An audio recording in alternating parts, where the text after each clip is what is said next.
April 23rd, 1969. LRP with one R or LRP with two R's? Volunteering for LRP duty was a major decision. The Army had put me in the infantry. The Army had put me in Vietnam. The Army had put me in harm's way. But now I put myself in LRPs. Did I do the right thing? Will I someday regret this decision? Would it have been smarter to stay in the mechanized infantry unit? Am I testing God, or is God testing me? LRPs with two R's is an acronym for Long Range Reconnaissance Patrol, and was pronounced like LRPs. Sometimes in writing, we're called LRP with just one R, another time LRPs with two R's. The LRP with two R's is a defensive form of the word.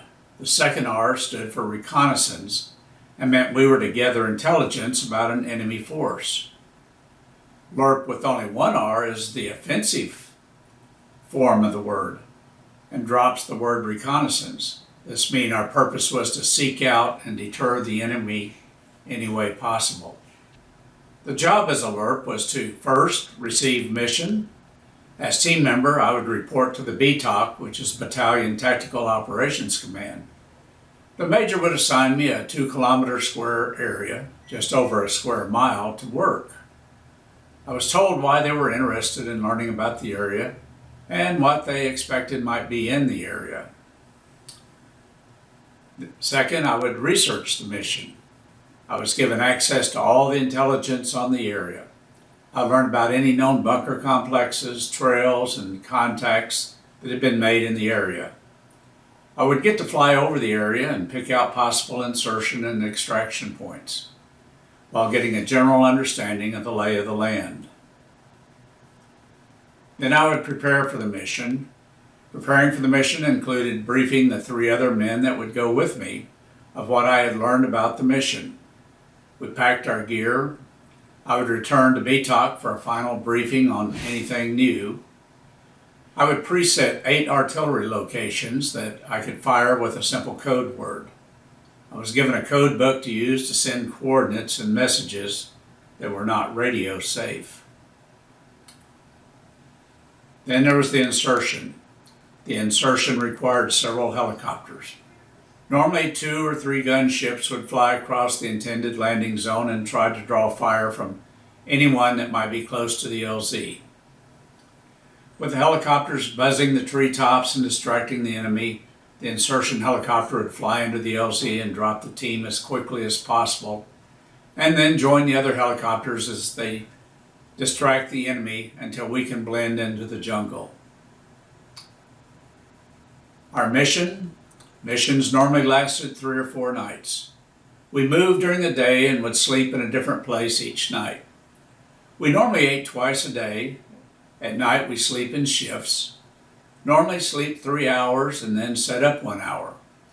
We were required to check in every 2 hours during the day and every hour at night. When the mission was over, we were extracted. Sometimes we were picked up by the same helicopters that inserted another team. Because we were on the ground and could secure the LZ, we could be picked up by a single helicopter. The routine was to make a radio contact with the helicopter. When we could see or hear the helicopter, we would throw a smoke grenade on the ground where we wanted them to land.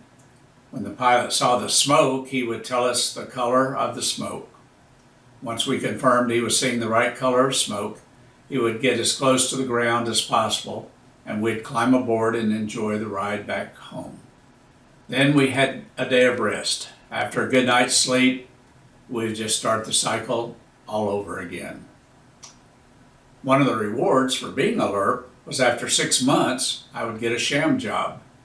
If I could survive to the middle of September, I could be a base camp commando until I returned to the world in January. As a postscript, after writing these stories, I learned the definition of LRP evolved during the Vietnam years. Some LRP members went through a rigorous in-country recondo school.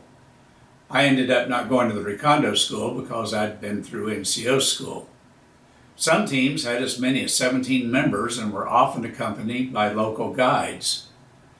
But our teams were always made up of 4 men, with one exception I knew of a 3-man team that went out.